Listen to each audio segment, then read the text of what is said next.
Hello, welcome to Virtual Friday Star Literary Series held on a Thursday because this is a very special Thursday evening. And tonight our guest is Christina Adams. And let me show you and tell you a little bit about Christina.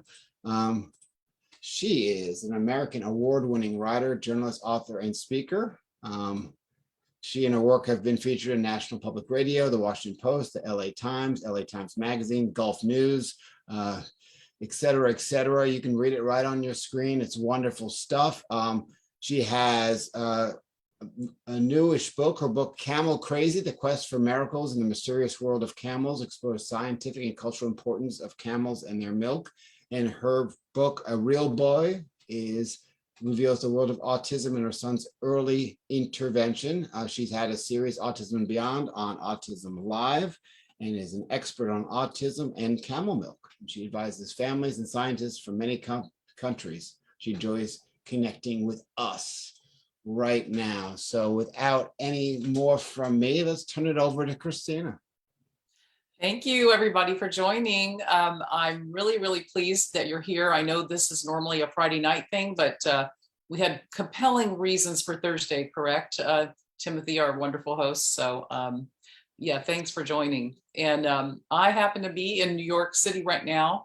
And it's great to be here because, you know, it's such an epicenter of publishing. And so I have remembered some of the times when I've been here before doing literary things, and now I'm here again doing literary things, so it can't get any better than that.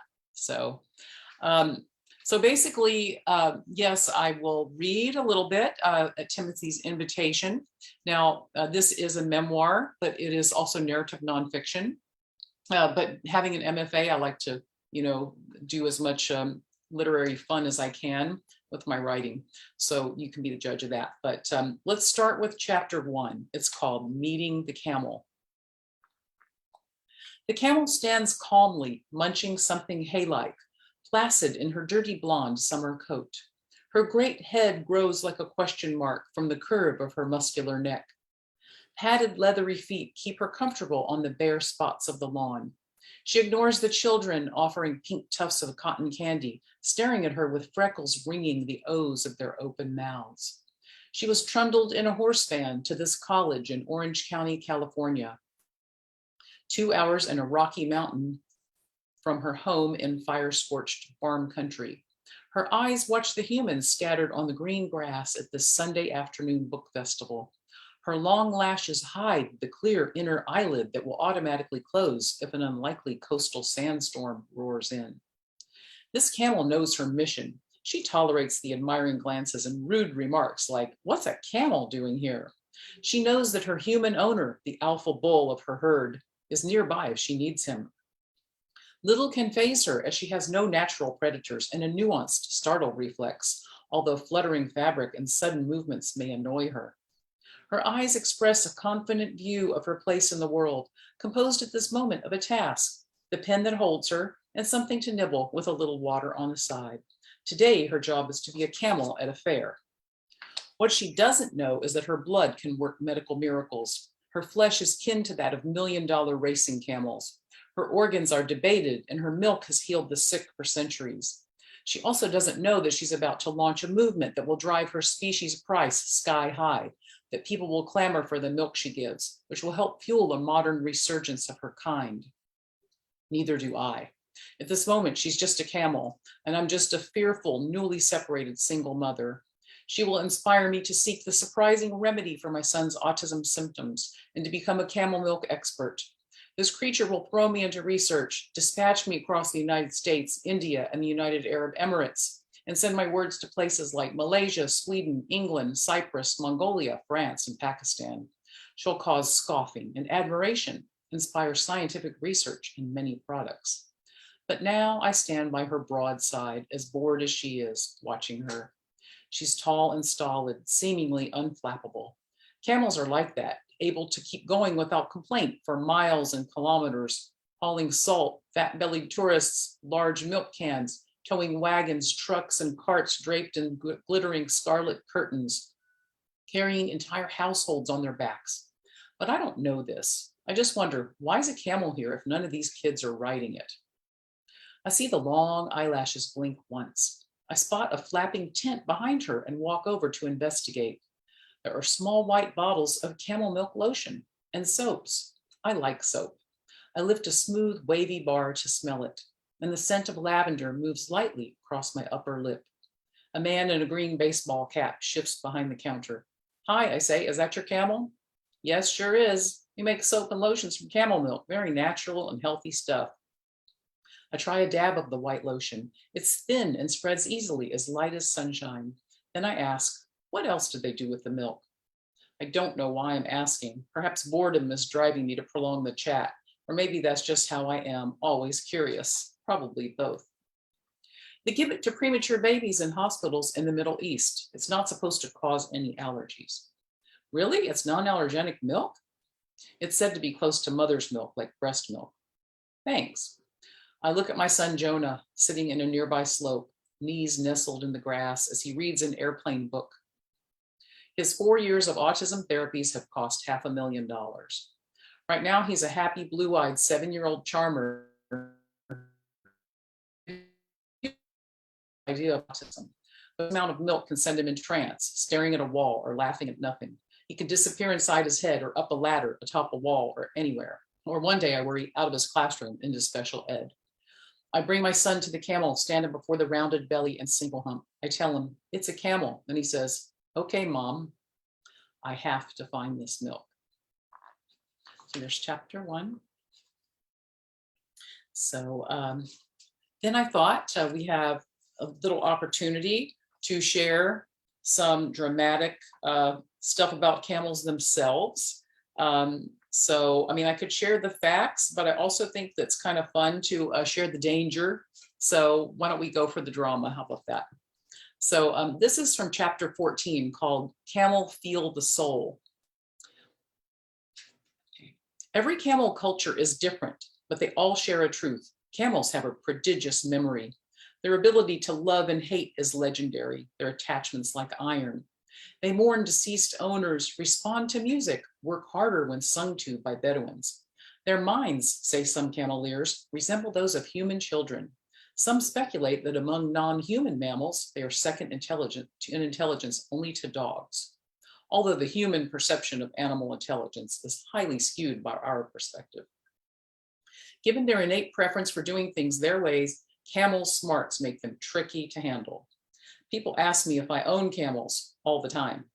I don't have the will or the space to handle even one. To manage a camel, a person must speak its language. The camel must trust its handler if it is to obey and give milk. Owners who don't live side by side with camels must hire a camel nanny of sorts to sweet talk, train, feed, restrain, medicate, and observe the animals. Not only are camels smart and resourceful, but they have no natural predators, although starving animals like wolves may attack dromedaries. And wild Bactrians have some foes and are more flight prone. And just little Bactrians are the ones with 2 humps, and dromedaries are the one with 1 hump. Thanks to their position atop the food chain in their native lands, they don't panic easily and are hard to intimidate. If someone angers them, they'll crush him or sit on his head like it was a cheap lawn chair, tearing the guts from anyone who interferes. Cruelty to a camel is a boomerang for the owner, returning when he least expects it. Ever hear the phrase, she bit my head off? A drunk man in India met a camel tied near a footpath. Something disagreeable occurred, and it did bite his head off. Then the camel, a male, tore the leg from a bystander who tried to help. A week later, when blood tests at the animal shelter verified that the camel was perfectly healthy and not rabid, the owner led him home. On the way, the camel severed his arm at the elbow. Back the camel went for more tests, but the locals already knew. If he wanted to breed and had a memory of it and there was no girl camel around, he can get angry and bite, one said. They don't need tests. They know camels. Camels' heads pivot all the way around and their powerful legs can kick you into the grave. They can swing a man in their teeth like a rag doll. But the preferred method of killing is simply crushing opponents to death. An American camel farmer showed me a picture of the remnants of a wheelbarrow flattened like a piece of toast by a camel that jumped out of a horse stall. Luckily, the farmer leapt out of the way. Okay, so you can go on about these fun, hilarious things, but here's something that we could end up with. How many more minutes do we have? Are we done, Timothy? Oh, you can read a couple more, sure, Okay, a couple more. All right. if you'd like. Yeah, I don't mind. It's fun. So as long as people are tracking along. Okay, let's go, because this is kind of an adventure story. So it starts out in California and goes a lot of different places. So we can visit a Rika village very quickly. Rika are the people that believe that they were created to take care of camels by Lord Shiva in their faith. So I'm over in India in this part, chapter 31. So I'm seeing this guy named Netha that I've met on Facebook, and he's a Rika man. And so he invited me to his village. Okay. The road to Pichiak branches off the highway, narrowing to dirt paths with white stone walls. This is Netha's village. I expect a very rural, undeveloped place. Netha had invited us to spend the night, but having escaped a rich man's neglected Punjabi guest room at midnight a few years back because of thick dust, a flooded bathroom, and an ancient plywood bed, I didn't want to take the risk, so I opted for a day trip. We enter Netha's family home. The driver has comfortably invited himself along. It's a huge multi-story marble floored home. The cool high ceilinged living room has a shelf holding group portraits of his locally illustrious family. My uncle is police official, says Netha modestly. So we go in and see his family in the guest house. Then he says, Adams G, you like to visit my family out with sheep? Dry yellow stalks wave like wheat as we drive deep into the flat grassland and park by a fence. Netha leads Tony, it's my husband, and me through the brush and grass to a place where gray-white sheep are grazing. Near a lean-to made of sticks and leaves, 2 women are sitting on the ground. As we approach, they stand. This is my family women's, says Netha. We exchange nods and smiles and take curious stock of each other. They wear colored ruffled dresses with pink veils. I'm comparatively drab in shapeless blue pants and a yellow top. They wave me inside the hut. One opens a powder blue cabinet and tilts a round metal pot of milk toward me. Oval shapes bob in the white. Sheep milk with curd, says Netha. Rounds of speckled bread with black edges lie on a metal platter. They are here for a long time taking care of sheep, Netha says. They go back after 6 months. Will you eat? They want to cook for you. Will we eat? Oh, yes, we will. Never will I turn down nomad meal. You will, Adams G? He is surprised. You don't have to. Why not? He said most people's maybe they would not. I move into the hut as they crouch by the stone fireplace. The nearest woman squats and efficiently pats out the pale brown rotis made from millet and throws the rounds on the fire. As they thicken and curl in the heat, she brings out a stick of honey brown jaggery, a form of raw sugar. The baked rotis are crumbled with the jaggery. Then comes ghee. Their lithe hands with enviably long nail beds knead the mixture into a lumpy mass. You sit, please, indicating the cot outside, says Netha. One knee folded on the bed, my hair blown by the breeze, I accept the tray and lift a heap of the mixture to my lips. It's cake sweet and delicious. The combination of butter, sugar, and the rich millet taste with a hint of fire makes me want to eat more and more. All right, Christina, thank you so much for reading from Camel Crazy. And, we can chat for a little bit here. One of the reasons that I was attracted to the book was because of the how your son's autism improved after consuming camel milk. And was that something that you thought might happen beforehand, or was it just this accidental, like you were trying for general health and you got this accidental revelation? Well, this is kind of, people ask me that a lot. And my first book is called A Real Boy. And it was about, after I got my MFA, I was going to Squaw Valley and was going to try to publish that novel and all that. But then my son was diagnosed 3 weeks before I went to Squaw Valley. So I just had to turn everything into autism. But I said, I want to keep writing. So I wrote that book, A Real Boy. It was about his early intervention period and all the therapies and the diet. Turns out he, and like many children on the autism spectrum, have issues with dairy as well as sugar and some other issues.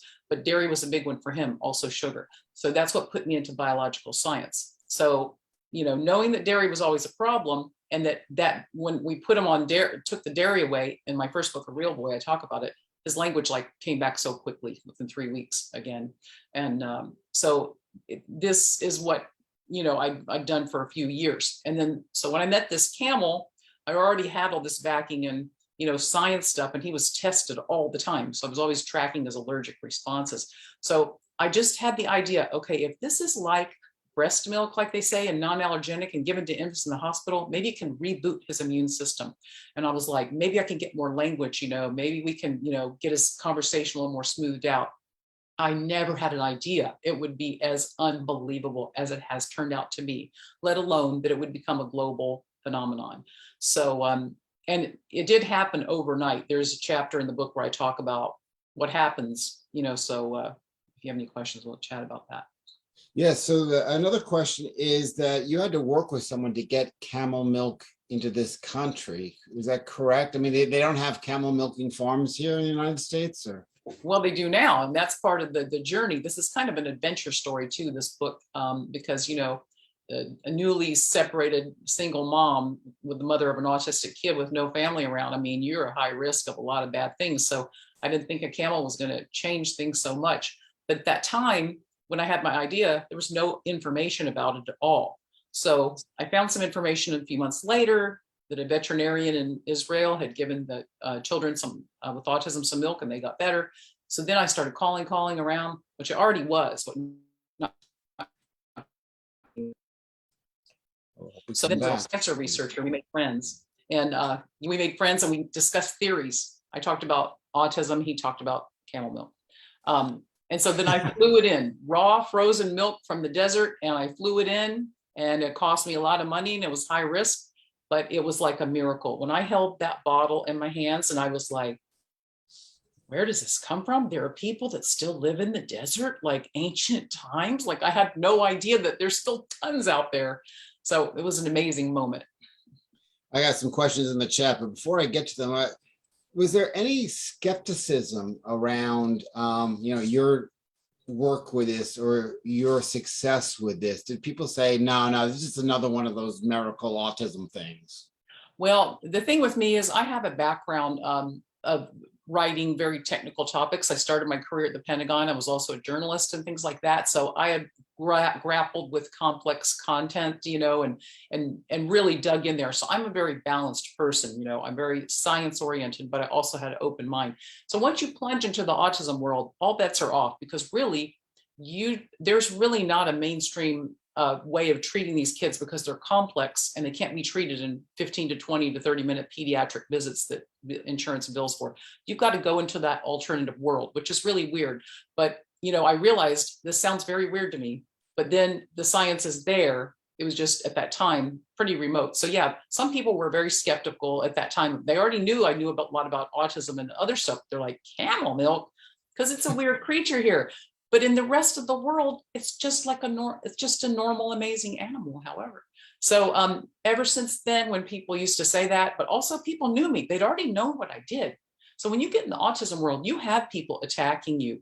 Don't try to get services for your kid. Don't try to see a doctor. Just let him be, just this kind of stuff. So you've got to become very strong to help your child be who they want to be. And that's the whole goal. You don't try to change your personality, because I know this is an issue. You're not trying to change who they are. You're trying to enable them to be who they want to be and who they are.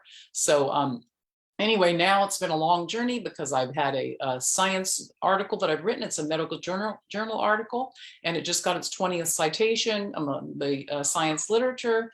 And I do lecture at different universities globally, and so I've gotten some nice veterinarian animal welfare awards. Isn't that darling? So at any rate, yeah, I feel really good about it. And Camel Crazy did win a Nautilus award too, book award. So I don't worry about it anymore. If somebody doesn't want to hear it, well, then they just choose not to hear it. So. Well, that's great. There's a question from Anna. I think you might have answered most of it, so I'm going to kind of curve it a little bit. So is camel milk gaining more recognition in the United States for its health benefits? And if so, what other benefits is it really known for?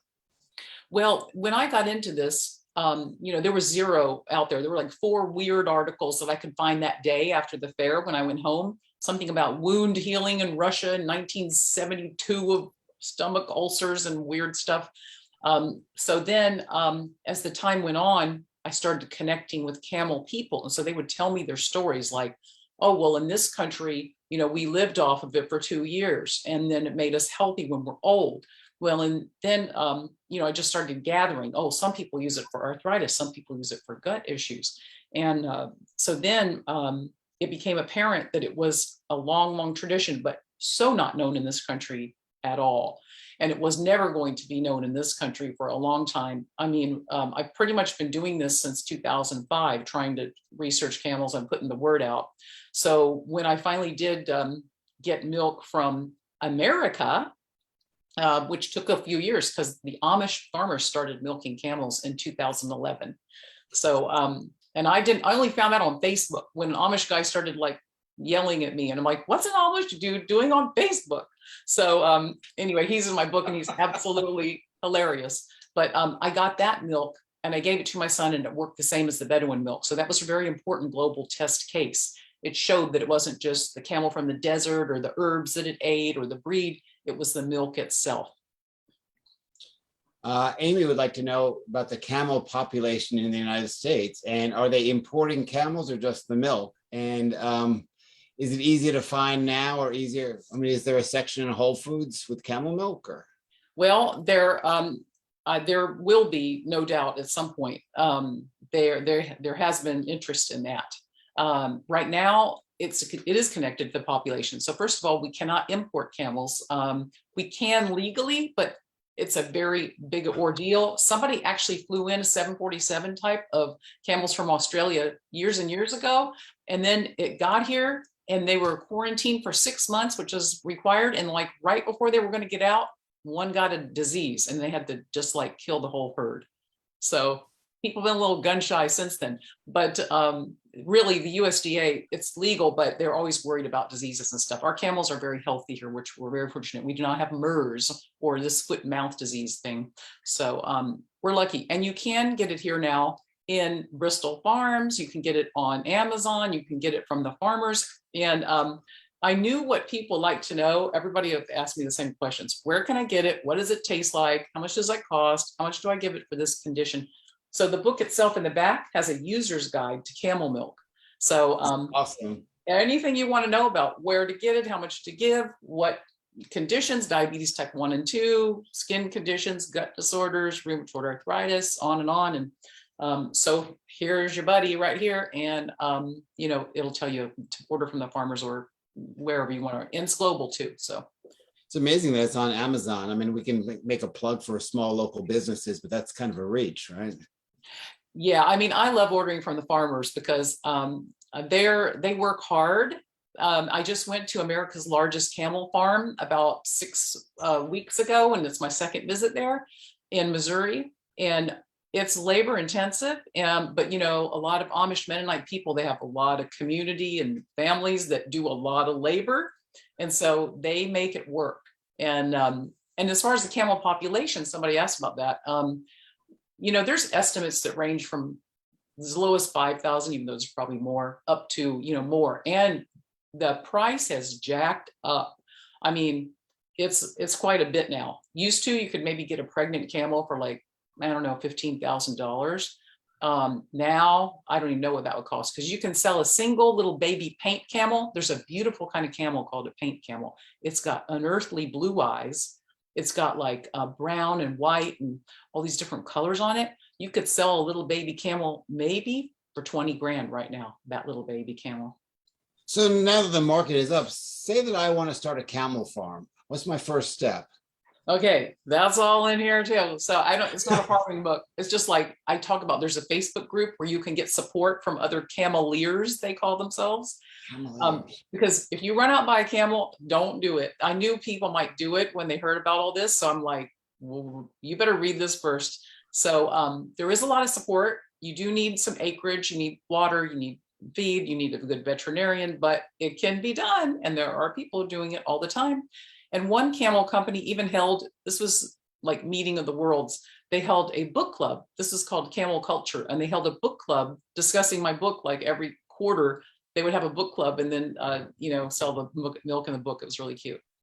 Wow, this is really fun. So let's go back to when you started riding seriously. You're like, I'm going to be a serious rider. You got your MFA at Cal State Long Beach. While you were doing that, did you ever imagine that your life and your writing life was going to become this? No, I am from Virginia stock, long hundreds of years my family been here. And, my grandparents were both coal miners, and I maybe seen some horses and donkeys back in the day. So exotic livestock, never in a million. Nor would I have wanted that. I wanted to be an archaeologist. And then when I thought, okay, I don't know if I could do the chemistry, math, science at that point in high school. I was like, okay, I'll do media, newscaster stuff. But I ended up being a journalist, which I also wanted. So, but yeah, I never thought that. Like, my goal was to be a writer, but, and this is what I recommend to people. I did start taking classes at UCLA Extension back when I was still working in aerospace. Like, I've written screenplays, I did video production. I mean, anything can be written. I've kind of written it, but for your art type writing, that's different. Learning how to slow down your pace, open up your sentences, let the words breathe, let that kind of writing go. It takes practice, and it's really a little bit scary for people, but it's super fun. So getting my MFA was also a goal, and I'm glad I was able to do it, because after he was diagnosed with autism, I would not have been able to go back. So what books of fiction have you read already that are very good representation about how autism is, or are there any out there? Well, there have been a couple. There's one that's an older book, and it's called The Speed of Dark. It's actually a science fiction book, I think, by Elizabeth Moon. And I think she's the parent in real life of a son with autism, but it posed the question, if there is a cure for autism, would you take it or not? And so it features a young man on the autism spectrum. And there were a lot of challenges, and I won't spill the ending for you, but it's a very, very interesting book. So The Speed of Dark is very good. Also, let's see, people on the autism spectrum, there are novels out there where they don't label them as being on the autism spectrum, but they do show the characteristics. Actually, going back in history, many people think that, who's the guy, Bartleby the Scrivener, when they ask him to do something, I would prefer not to. Like, Bartleby wants to do what he wants to do the way he wants to do it.